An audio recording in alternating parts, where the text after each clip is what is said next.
Il est 10 heures ici à Paris. Bonjour à toutes et tous et bienvenue dans Parlons-en, votre rendez-vous avec l'info qui prend son temps. Voici les titres de ce mardi. Ce serait une escalade majeure dans la guerre au Moyen-Orient si la menace était effectivement mise à exécution. Donald Trump a donné jusqu'à ce soir à la République islamique pour se plier à ces conditions. Le cas échéant, le président américain se dit capable, je cite, de détruire le pays en une nuit et ses installations énergétiques avec. Il assure que la population iranienne est prête à payer ce prix. On y reviendra dans le journal de 11 heures. Et pendant que vous dormiez peut-être cette nuit, 4 astronautes sont devenus les humains s'étant aventurés le plus loin de la Terre, à plus de 400 000 km de la planète bleue. L'équipage de la mission Artemis 2 a bouclé son tour de la Lune, rapporté des images et des observations extraordinaires sur notre satellite. On va justement se permettre ce matin de rester encore un peu le nez en l'air vers cette beauté que tous les terriens connaissent et regardent de temps à autre quand le ciel le permet. La Lune, la connaît-on mieux depuis quelques heures que les astronautes de la NASA en ont fait le tour? Si oui, qu'a-t-on appris? Qu'a-t-on appris d'utile pour nous les terriens? Verra-t-on vraiment un homme ou une femme marcher sur la Lune dans 2 ans? Sera-t-il ou elle américain? Forcément. Peut-être chinois. C'est Parlons-en aujourd'hui avec mes invités Philippe Henné et Narejos, Sylvain Rousseau et Olivier Sanguy. Bonjour à tous les trois, merci d'être là. On a beaucoup de choses à se dire, c'est Parlons-en et c'est parti.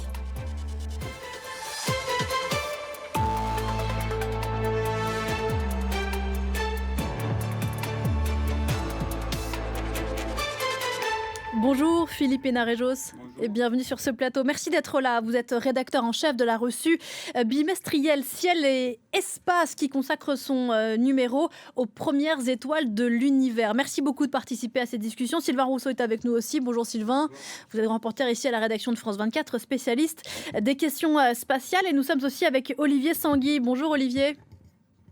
Bonjour. Merci beaucoup de participer à cette discussion. Vous êtes responsable de l'actualité spatiale à la Cité de l'Espace de Toulouse. J'imagine que la nuit a été courte. Pour vous trois, messieurs, dans la mythologie grecque, elle est la déesse de la nature sauvage. Artémis, c'est donc le nom de la mission de la NASA qui nous a montré ces dernières heures la beauté indomptée de l'espace. Les 4 astronautes ont fait le tour de la Lune avant d'engager leur retour sur Terre. La capsule Orion s'est approchée de la face cachée de notre satellite pour en découvrir à l'œil nu les aspérités, entre autres choses. Et voilà donc 3 hommes et une femme qui sont devenus cette nuit les êtres humains s'étant aventurés le plus loin de la Terre. Le récit de nos confrères de France 2 et on en reparle juste après. C'est un record qui restera dans l'histoire de la conquête spatiale, annoncé avec émotion par le commandant de la mission Artemis. Ici la cabine Integrity. Nous avons dépassé la plus grande distance qu'un humain ait parcourue depuis la Terre. Les 4 astronautes se trouvaient alors à plus de 401 000 km de la Terre, dépassant le précédent exploit de 1970 réalisé par Apollo 13. Ils ont été félicités par le président américain. Aujourd'hui, vous êtes entrés dans l'histoire et vous avez rendu l'Amérique très fière. Toute la nuit, ils ont observé le côté le plus inexploré de l'astre, se relayant 2 par 2 devant ce petit hublot. Peu avant 1h du matin, la capsule disparaît intégralement derrière la Lune. Les communications sont coupées. 45 minutes plus tard, Orion reprend contact avec le centre de commandement de Houston. Je pense que le meilleur moment, c'est le retour depuis la face cachée de la Lune et les premiers aperçus de la Terre. En hommage à l'épouse décédée du commandant, un cratère de la Lune a été nommé Carol, un tour de l'astre récompensé par cette incroyable éclipse solaire. Et oui, qui peut se targuer aussi d'avoir vu un lever de terre. C'est extraordinaire. Olivier Sanguy, j'imagine que vous avez regardé ces images retransmises en direct par la NASA. Avec quoi? Avec beaucoup d'émotion d'abord? Oui, beaucoup d'émotions, notamment lorsque le Canadien Jeremy Hansen a dit que l'équipage souhaitait nommer un cratère du nom de Carol, le prénom de l'épouse décédée du commandant Reid Wiseman. On pouvait sentir vraiment l'émotion dans la voix du Canadien à ce moment-là. Et l'équipage s'est pris dans les bras, d'ailleurs, un très très beau moment. Maintenant, c'est aussi, il faut savoir que bon, la science était importante. Mais c'était un à côté. La NASA dit bien que c'est un vol d'essai parce qu'il s'agit de préparer, bien sûr, les prochaines missions avec les alunissages. Et notamment, ça fait partie, on va dire, du contrat de la NASA vis-à-vis de la Maison-Blanche, depuis le début, d'ailleurs, depuis le premier mandat de Donald Trump. C'est le prochain homme et la première femme. Donc, normalement, dans la première équipe américaine sur la Lune, il y aura une femme qui marchera sur la Lune. On va y revenir, bien sûr. Pour parler des heures qu'on a vécues cette nuit, Philippe Hénarejos, il y a eu ces 40 minutes pendant lesquelles on a perdu le contact, car ce que la capsule est passée derrière la face cachée de la Lune, on va y revenir. Mais il y avait quelque chose d'assez extraordinaire, la clarté de la liaison avec la capsule qui était à plus de 400 000 km, rien que ça. C'est fascinant. C'est vrai qu'on est dans un monde où, en fait, quasiment plus rien nous étonne, mais c'est quand même dingue. Oui, il faut se souvenir, pour ceux qui étaient là en 1968, que quand Apollo 8 a fait le tour de la Lune pour la première fois, la communication en direct, c'était essentiellement avec de la radio. Là, il y avait des caméras qui étaient posées sur chacun des 4 panneaux solaires de la capsule Orion et qui filmaient la Lune et le vaisseau en même temps. C'est-à-dire qu'on avait une scène qui montrait à la fois l'objectif et les acteurs qui y arrivaient. C'était certes pas en très haute définition. Les images en haute définition arriveront et seront transmises plus tard. Il y en aura. Ce sera fantastique par rapport aux missions Apollo. Mais on a pu vivre cet instant en direct et on a pu le voir. Ça, c'est quand même la nouveauté par rapport aux années 60. Et vous, ça vous a fait quoi ?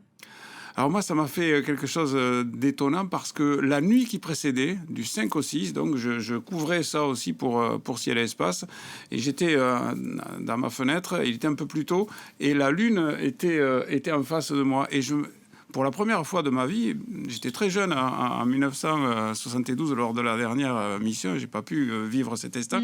Pour la première fois de ma vie, je regardais la Lune, un astre que j'observe beaucoup en tant qu'astronome amateur, et je me disais, il y a 4 humains qui sont à côté de cet astre-là. Et ça fait réfléchir quand même. C'est ça l'exploration, et ça fait de l'émotion. Aucun être humain, Sylvain Rousseau, et c'est aussi l'une des choses extraordinaires de cette mission, n'était allé aussi loin dans l'espace. Est-ce qu'on se rend bien compte de ce que ça représente ? À 1h du matin, heure de Paris, ils étaient à 405 000 km de la Terre. Et oui, effectivement, ils ont battu le record, si l'on peut dire. Alors, ceux qui étaient le plus loin jusque-là, c'était les astronautes d'Apollo 13. Normalement, les astronautes des missions Apollo tournaient à une centaine de kilomètres environ autour de la Lune. Apollo 13, c'était un peu différent. C'était presque une mission de sauvetage. C'était même plus une mission de sauvetage à ce moment-là. Et ils étaient à 250 kilomètres de la Lune. Là, cette nuit, ils étaient au plus près de la Lune, à 6545 kilomètres, c'est-à-dire évidemment beaucoup plus haut. Pourquoi avoir choisi cette distance ? Eh bien, tout simplement pour pouvoir observer la face cachée de la Lune, l'observer mieux, l'observer en entier, l'observer en relief et ne pas l'observer aplati comme ont pu le faire les astronautes des missions Apollo ou encore comme peuvent le faire les sondes qui orbitent autour de la Lune, qui sont évidemment beaucoup plus près. Ils avaient évidemment des téléobjectifs extrêmement puissants dont on attend avec impatience de voir les photos en haute définition et ils ont pu ainsi faire de nombreuses observations. Ils ont tous, avant le décollage, suivi une formation de géologue. Ça faisait partie de leur préparation, notamment en Islande, pour pouvoir rendre compte du mieux possible de ce qu'ils ont vu. Alors c'est vrai que lorsqu'on entend Victor Glover dire que c'est un très beau double cratère, on dirait un bonhomme de neige, on pouvait espérer peut-être un petit peu mieux comme observation, et il avait quand même rajouté que c'était vraiment difficile à décrire. On veut bien le croire parce que bien ce sont les premiers êtres humains à voir la Lune comme ils l'ont vu. Personne ne l'avait jamais vu comme ça de ce côté-là. C'est là que c'est assez fascinant, Olivier Sanguy. On imagine bien que dans leur capsule, il y a des capteurs dernier cri, dernière génération, et pourtant l'œil humain dans cette mission-là paraît l'outil presque par essence le plus essentiel pour observer cette face cachée de la Lune. Oui, l'œil humain, bizarrement, là, c'était presque l'instrument scientifique attendu parce que, vu que c'est un vol d'essai, c'est pas autant bardé d'instruments que ce qu'on pourrait l'espérer. Là, c'est vraiment le vol d'essai Orion et ne l'oublions pas, du module de service européen. Les Américains vont pas autour de la Lune sans l'Europe, sans l'Agence spatiale européenne. Et j'ai vu quelque chose, c'était la NASA qui relayait l'avis d'un scientifique qui était assez intéressant. Il disait « J'attends beaucoup des observations, des nuances de couleurs ». Alors Philippe Hénarejos va peut-être en dire quelque chose, puisque comme moi, il est astronome amateur, c'est vrai que les nuances de couleurs de la Lune, ça peut être assez étonnant. Donc il attendait des observations de nuances de couleurs, parce que ça peut trahir un peu la géologie de la Lune, c'est-à-dire la composition du sol. Parce qu'effectivement, la Lune, Philippe Hénarejos, est en couleur, a des couleurs. Oui, quand on regarde la Lune à l'œil nu, comme ça, on voit quelque chose de blanc ou de gris. Si vous l'observez déjà dans un télescope d'amateur assez puissant, vous commencez à percevoir quelques teintes. Alors, c'est pas des teintes très prononcées, c'est pas très criant. C'est quoi, c'est du rose? On voit des teintes un peu violacées, un peu verdâtres, selon certaines zones. Et par exemple, l'équipage, cette nuit, a fait des observations d'une région qui s'appelle le plateau et le cratère Aristarque, qui est une région très intéressante géologiquement parce que volcanique, en plus avec un cratère d'impact très jeune qui a fait remonter des couches internes de la Lune. De la face cachée? Sur la face visible. Celui-là, visible, on peut l'observer depuis la Terre. Eh bien, ils l'ont observé à l'œil et cette région est très colorée et ces couleurs disent quelque chose de la composition du sol. Alors, on la connaissait déjà, cette face cachée. En réalité, il y a eu des engins qui s'y sont posés, sauf erreur de ma part. Il y a eu des sondes, bien sûr, qui l'ont survolé. Oui. Voilà. Pas longtemps. Qu'est-ce que cette mission devait nous apporter qu'on ne savait pas déjà et qui pourrait nous être utile, Sylvain? Alors d'abord, l'œil humain a une capacité que n'ont pas les sondes et les rovers, c'est déjà de capter réellement la face cachée de la Lune dans son ensemble, mais aussi de capter des phénomènes non prévus, par exemple une chute de météorite ou quelque chose comme ça. Ils avaient aussi pour consigne de guetter ça. Alors on n'a pas eu vent d'un événement particulier comme ça. Je crois qu'ils ont filmé une météorite au loin, mais pas sur la Lune. Et donc ça, l'œil humain le permet. Une sonde ou un rover, enfin quoi que ce soit de robotisé, va se fixer sur sa mission et n'aura pas cette vision-là. Donc ça, c'est la première chose. Mais c'était pas le but réellement de cette mission. C'était le petit bonus, observer la face cachée et essayer d'en déterminer la géologie. L'objectif vraiment de cette mission, c'était de tester tout le matériel Orion, le lanceur SLS également, qui n'avait qu'un lancement à son actif. Tester tout ça, vérifier que tout marche, les communications, le module de survie dont on parlait tout à l'heure, et préparer le terrain justement pour d'autres missions, sans oublier toutes les manœuvres qu'ils ont pu faire en orbite terrestre lors de la première journée, qui prépare le terrain aux prochaines missions Artemis. C'est vraiment ça le but de la mission. L'aspect scientifique passe clairement au second plan pour l'instant. Qu'est-ce que, quand même, Olivier Sanguy, cette face cachée, donc qu'on ne voit pas depuis la Terre, a de différent de la face visible, et en quoi c'est intéressant? La face cachée est beaucoup plus cratérisée, si vous voulez, que la Lune. Vous savez qu'on parle des mers sur la Lune, ce ne sont pas du tout des mers, ce sont des plaines de lave qui se sont solidifiées, ce sont les trucs qui sont gris, on va dire, comme ça, quand on regarde. Et sur la face cachée, c'est beaucoup plus cratérisé. Et donc, un des aspects de la science lunaire, c'est de comprendre cette dichotomie entre la face cachée et la face visible. Il y a des pistes pour expliquer, etc. Mais c'est vrai que c'est un monde à la fois connu, parce que ça a été cartographié abondamment par les sondes, et c'est un monde peu connu, en ce sens que il y a que les Chinois qui s'y sont posés, en automatique pour l'instant. À noter d'ailleurs que les Chinois ont des satellites relais qui permettent d'avoir des données depuis leurs sondes qui sont sur la face cachée. Et là, les Américains, ils avaient la coupure radio, parce qu'ils n'ont pas ces relais. On peut imaginer que dans les missions futures, il y aura une sorte de réseau de communication autour de la Lune pour éviter ces coupures. Donc, la Lune, c'est à la fois connu et pas connu, parce qu'au bout du compte, la surface de la Lune, c'est la surface du continent africain.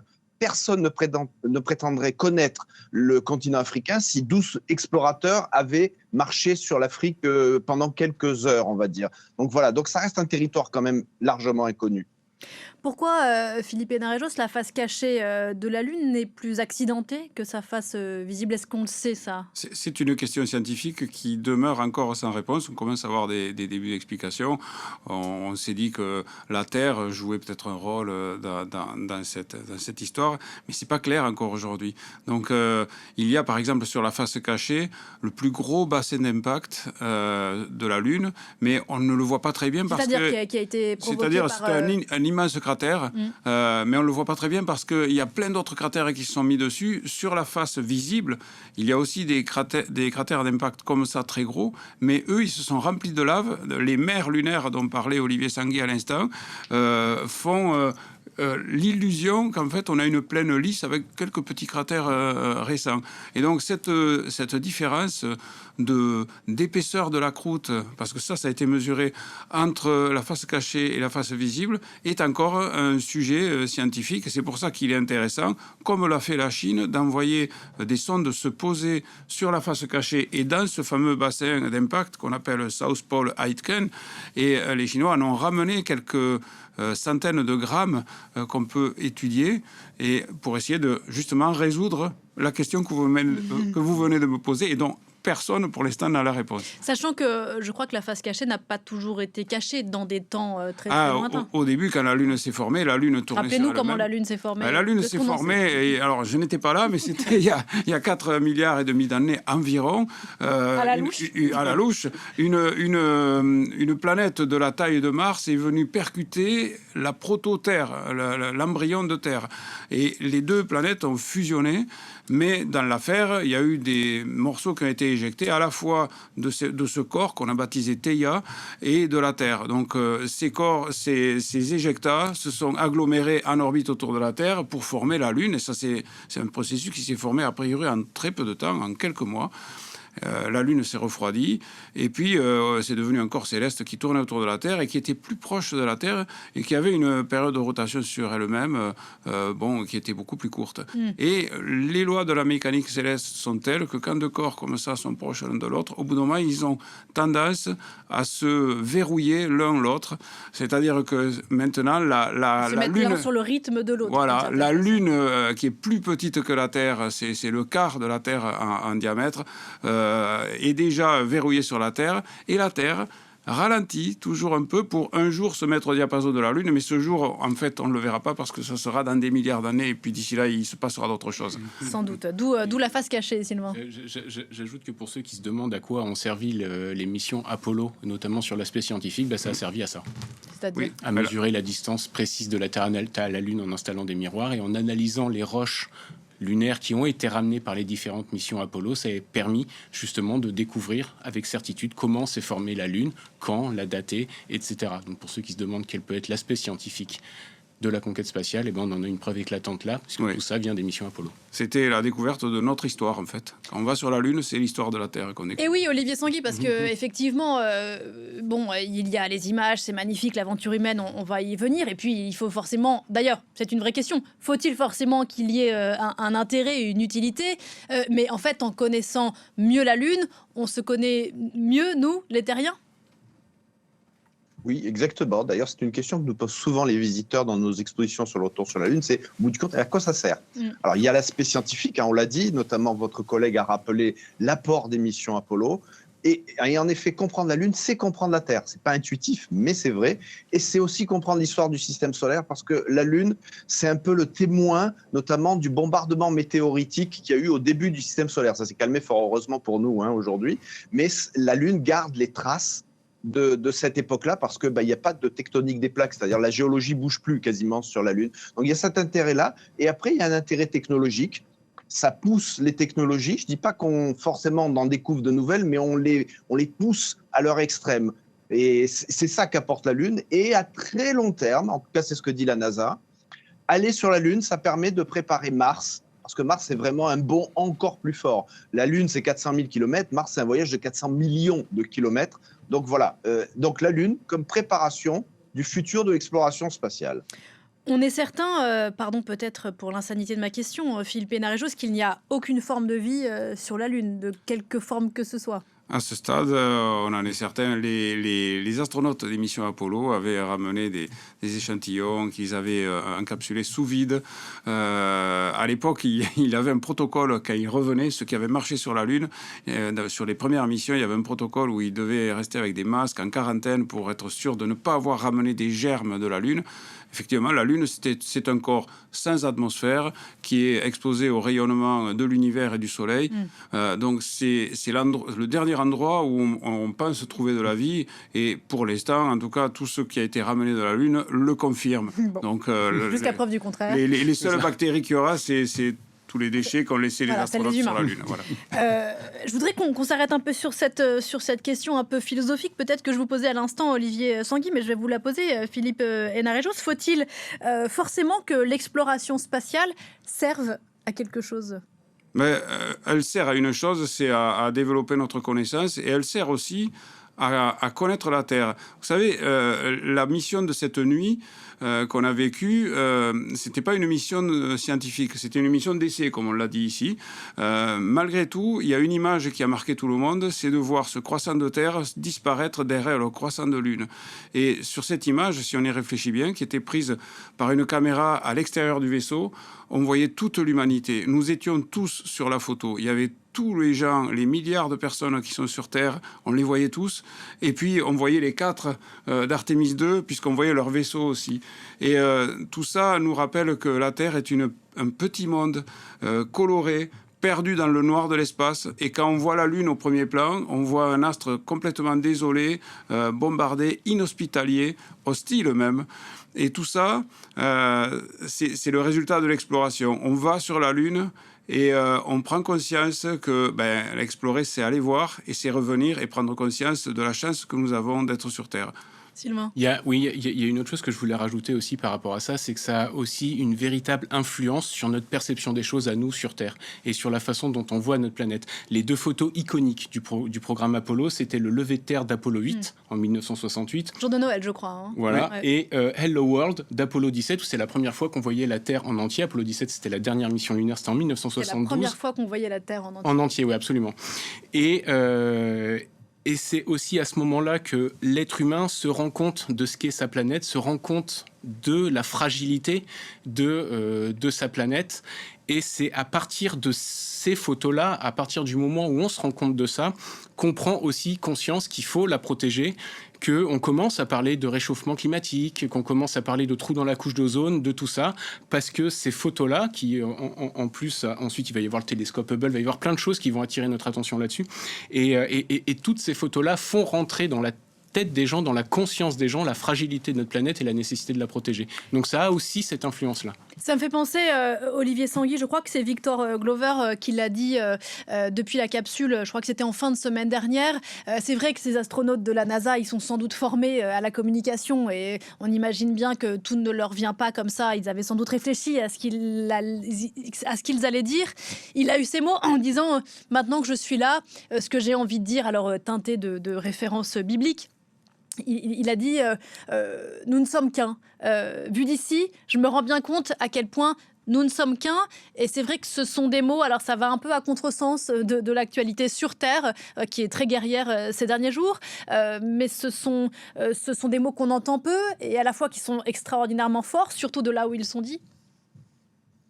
Oui, et je vous dirais que c'est un classique des déclarations des astronautes. Alors on pourrait se dire, ah, c'est un discours préparé par les agences, mais en fait, c'est quelque chose qui est quasiment viscéral. Un astronaute de l'Agence spatiale européenne, un jour, parce qu'il me disait, quand on voit la Terre de là-haut, on se rend compte qu'il faut être unis, qu'il faut la protéger, etc.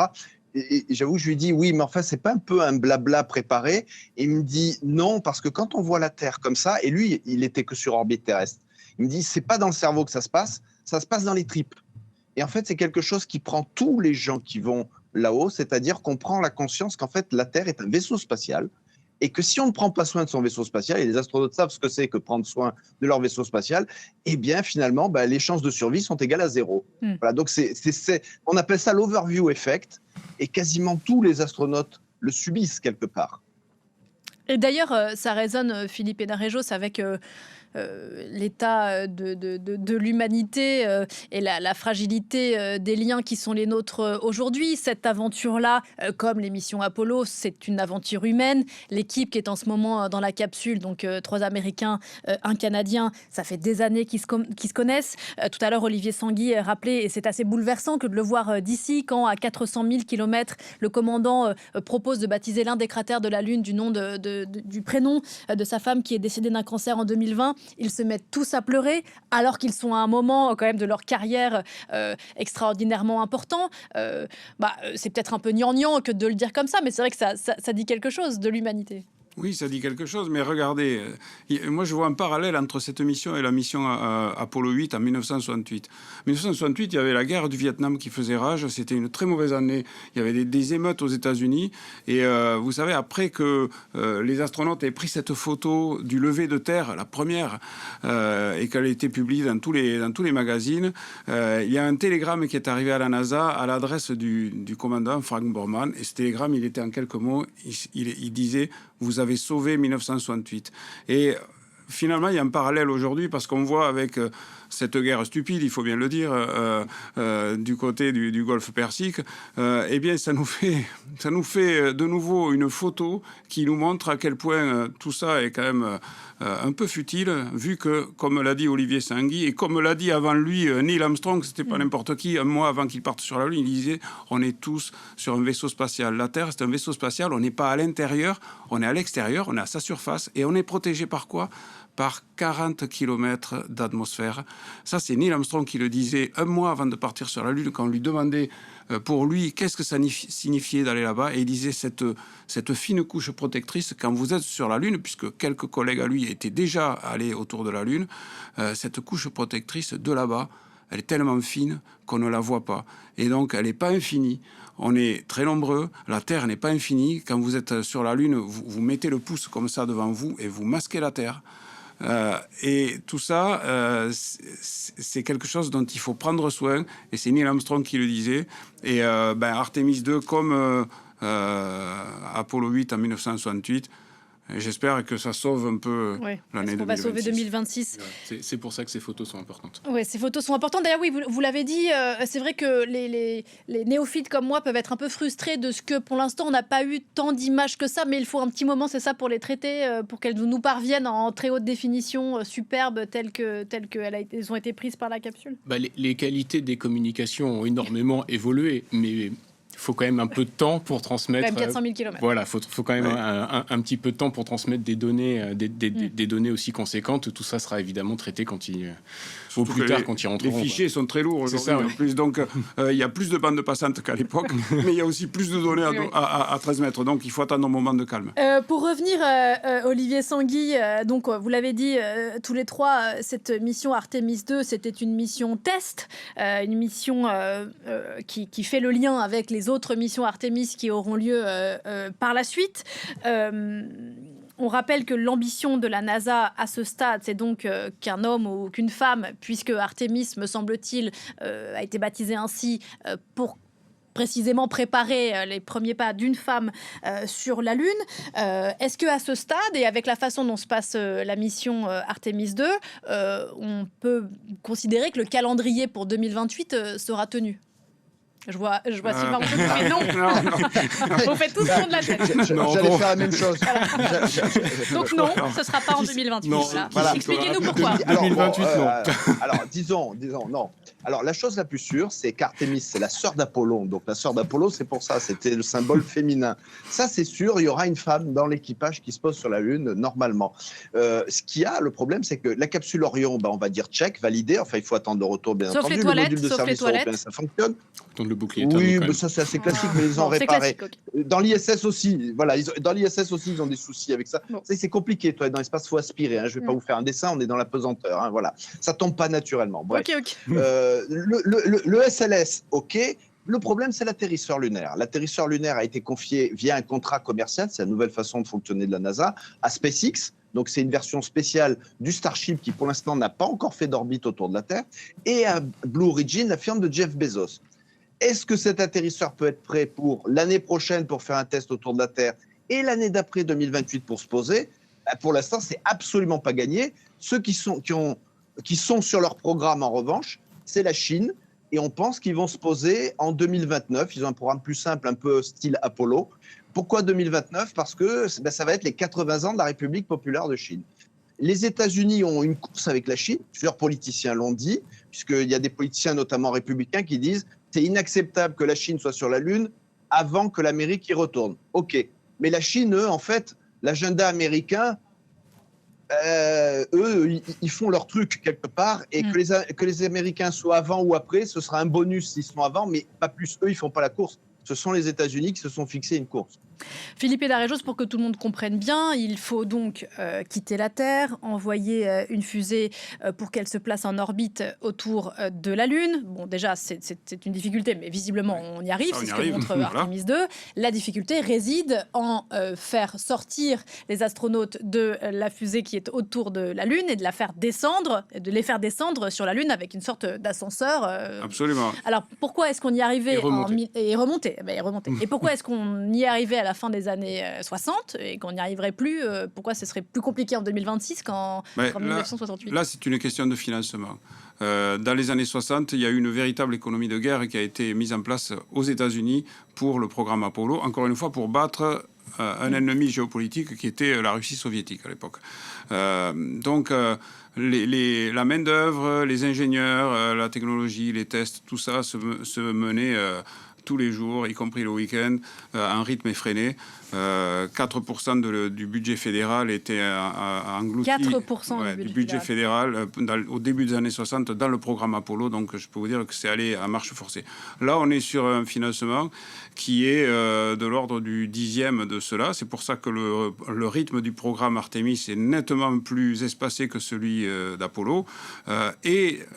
Un des dommages collatéraux de cette absence de financement, c'est la conception du vaisseau spécifique qui doit conduire les astronautes de l'orbite lunaire à la surface de la Lune et les ramener ensuite à l'orbite lunaire.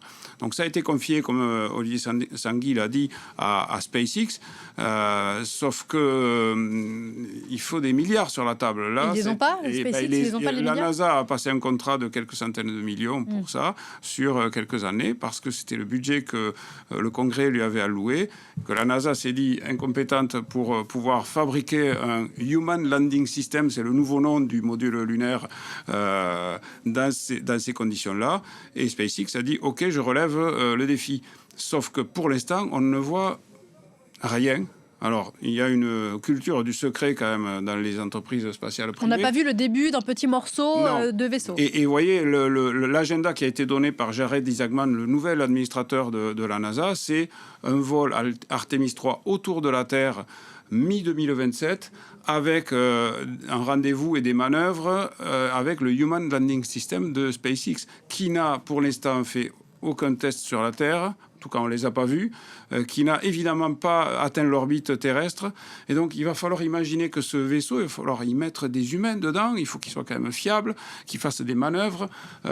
Tout ça dans un laps de temps aussi court, ça paraît peu raisonnable. A contrario, la Chine a montré déjà des tests grandeur nature d'atterrissage, d'alunissage de son vaisseau avec des sustantes qui simulent la gravité réduite de la Lune. On connaît leur architecture, on a vu des photos de l'intérieur, etc. Ils ont fait une mission de retour d'échantillons aussi, donc les rendez-vous en orbite lunaire, ils savent le faire. C'est une technologie qui est maîtrisée. En fait, les Chinois font exactement ce qu'avaient fait les Américains dans les années 60, ce que les Américains n'ont pas fait là. Vous parliez d'économie de guerre, c'est exactement ça. Les Chinois disent on veut un homme sur la Lune. Alors à l'origine c'était 2030, ça sera effectivement probablement 2029, mais les Chinois disent en gros, je crois que c'est en 2022 de mémoire, on veut un homme sur la Lune d'ici 2030, à la fin de la décennie, comme l'avait dit Kennedy. Combien ça coûte ? Et quand on déborde, on rajoute de l'argent. Alors que les Américains disent on veut envoyer un homme sur la Lune pour tel budget, quand est-ce que ça peut se faire ? Et au fur et à mesure des dépassements de budget, on rajoute du temps au lieu de rajouter de l'argent. Et c'est pour ça que les Chinois, à la base, Artemis, l'homme sur la Lune, c'était prévu pour 2024. Ça date du premier mandat de Trump. Autant vous dire qu'on en est déjà loin et que de 2028, ça paraît quand même extrêmement utopique. Pour qu'on comprenne bien, Olivier Sanguy, j'imagine qu'on ne se lance pas dans un alunissage comme ça. On fait des tests. Comment est-ce qu'on fait un test depuis la Terre ou autour de la Terre d'un alunissage ? Étape par étape. Alors, par exemple, pour le côté alunissage, il y a une des deux sociétés qui doit fabriquer le HLS, autrement dit le module lunaire nouvelle génération côté américain, c'est Blue Origin. Ils doivent en théorie cette année faire poser un atterrisseur automatique qui va embarquer des technologies similaires à celles qu'ils comptent employer pour l'atterrisseur habité, qui s'appelle le Blue Moon, la Lune bleue. Et Blue Origin, d'ailleurs, c'est la firme d'un certain Jeff Bezos, le fondateur d'Amazon. Donc, il y a de l'argent parce que, si vous voulez, la logique est très différente d'Apollo. En fait, l'entreprise privée investit, ils ont un peu d'argent de la NASA, bien sûr, mais ils vont après louer les atterrisseurs à la NASA et c'est là qu'ils vont faire leurs bénéfices. Donc il faut que le programme lunaire, il ne s'arrête pas juste, on se pose, on plante un drapeau, on fait une déclaration. Il faut vraiment que ce soit un programme lunaire sur plusieurs années. SpaceX, c'est la même logique, sauf que le vol d'essai pour l'instant sur la Lune, il faudrait d'abord que le Starship de SpaceX arrive à faire un tour de terre. Pour l'instant, au mieux, il est parti du Texas et il a améri dans l'océan Indien. C'est déjà pas mal, mais on est loin de la Lune pour l'instant. C'est 400 000 km pour aller sur la Lune. Donc je comprends que le problème, c'est pas tant celui de la technicité, mais de l'argent qu'on y met, qui ira avec la technicité. Pourquoi est-ce que, au-delà du symbole, bien sûr, pourquoi est-ce que c'est utile d'aller reposer le pied sur la Lune? Alors, si vous posez la question scientifiquement, oui, c'est toujours utile d'y aller. Les missions Apollo, les 6 missions qui sont posées sur la Lune l'ont démontré. C'était 12 astronautes qui n'étaient pas géologues, sauf le dernier, Harrison Schmitt. Donc il y avait 11 militaires, en gros, et un géologue, qui ont été formés à la géologie. Donc c'était pas leur truc, mais ils ont appris, ils ont pris des cours. Et en quelques heures sur la Lune, ils ont fait un travail formidable qui nous a permis de connaître notre histoire, de reconstituer l'histoire de la Terre et des planètes du système solaire, c'est pas rien. Et aujourd'hui donc aujourd'hui, ou d'ici cette histoire, vous imaginez qu'il y a encore des trous dans la raquette.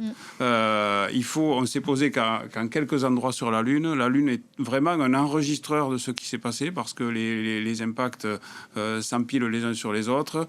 Il y a des éléments géologiques comme du volcanisme qu'on comprend mal encore, y compris sur la Lune, et qui est assimilé à la même chose sur d'autres planètes comme sur Mars ou sur Mercure.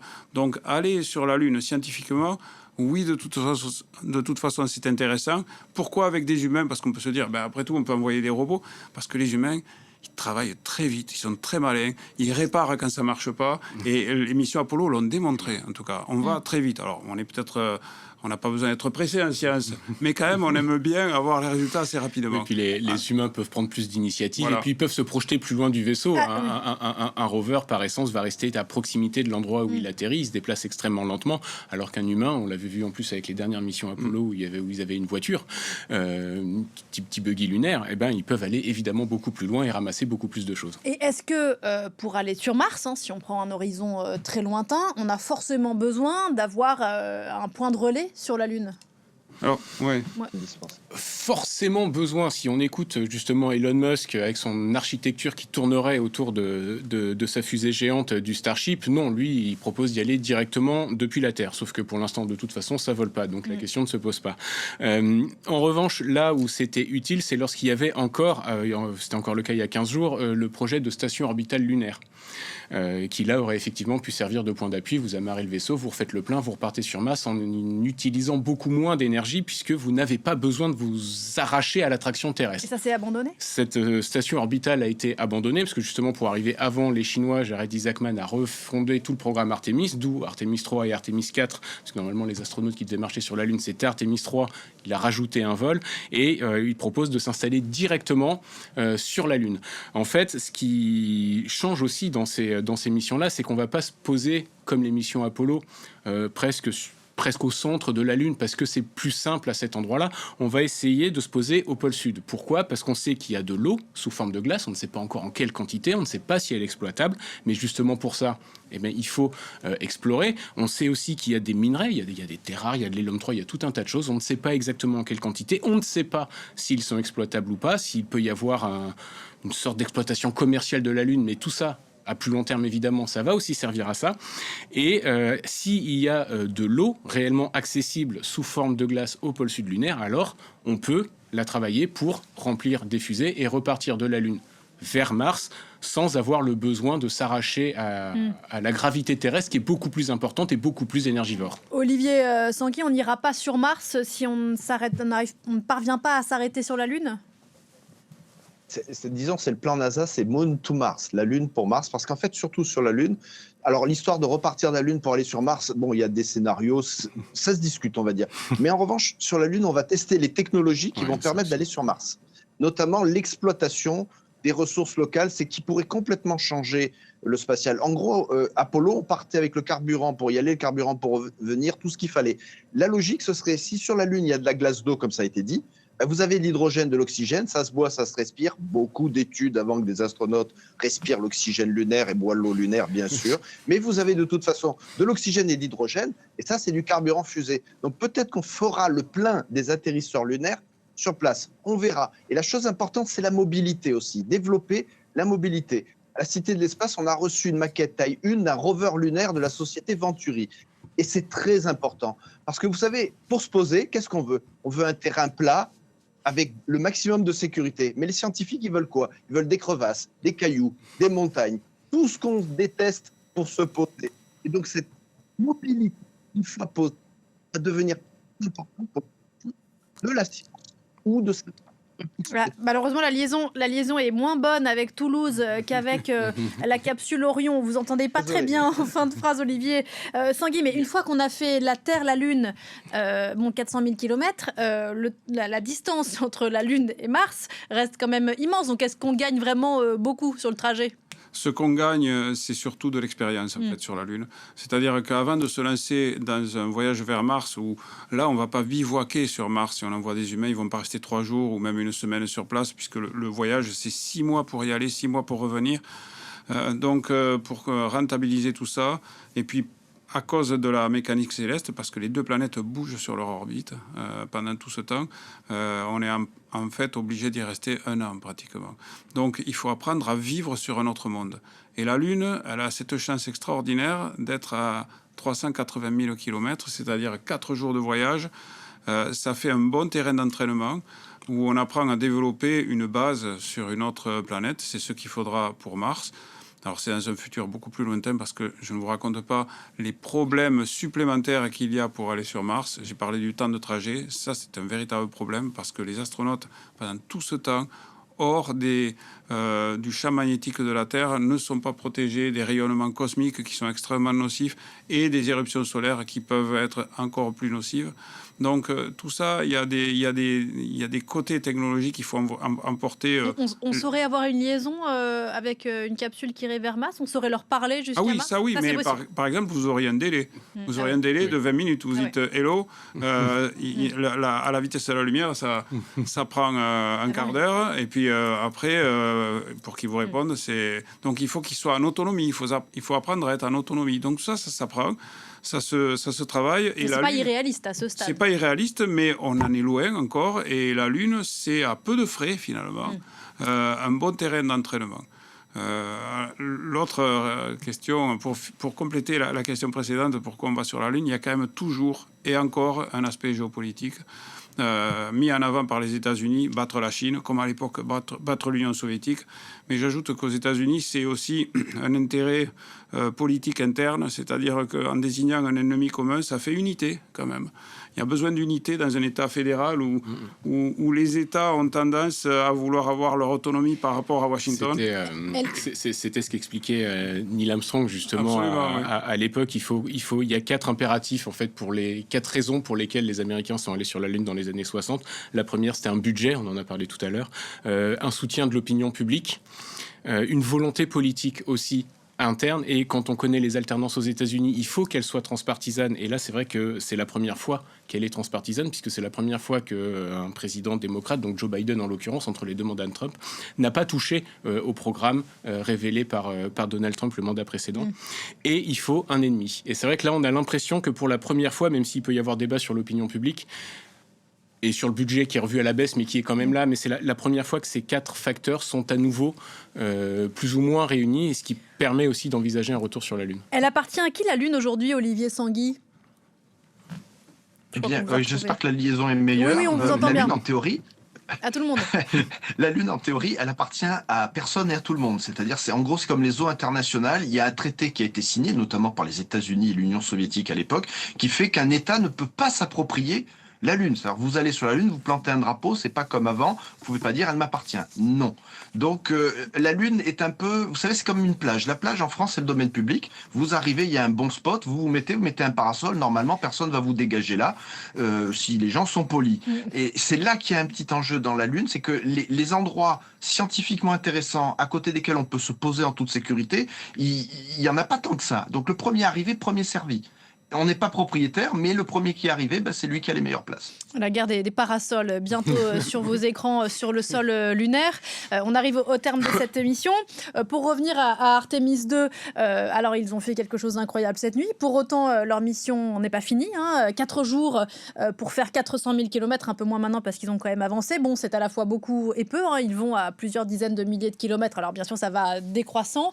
Je crois qu'on leur prépare un retour sur Terre un peu rock'n'roll, c'est ça ? Oui, alors c'est prévu pour le 11 avril, en heure française, ça sera à 2h07 du matin. Donc là, la capsule reviendra de la Lune à 36 000 km à l'heure. Alors ça va accélérer parce que la Terre attire la capsule de plus en plus. Voilà. La vitesse a décru à mesure que la capsule arrivait vers la Lune, et maintenant qu'elle repart vers la Terre, elle rentre dans le champ gravitationnel de la Terre, qui est une planète massive, et donc qui l'attire de plus en plus. C'est une accélération. Donc ils vont arriver à 36 000 km à l'heure. Je rappelle que quand on revient de l'orbite de l'ISS, c'est seulement 28 000 km à l'heure, c'est déjà pas mal.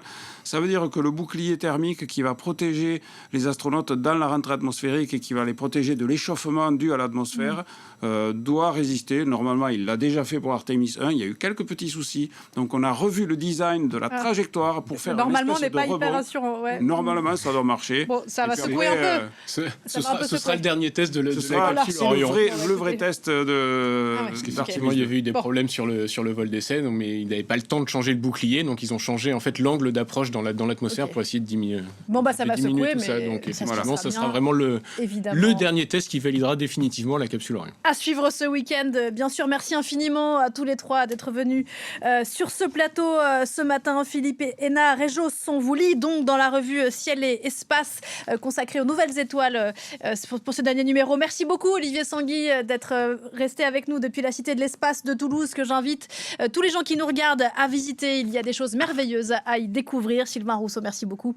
Journaliste ici à France 24. Une émission à revoir en replay, réécouter en podcast. On se retrouve dans un petit quart d'heure.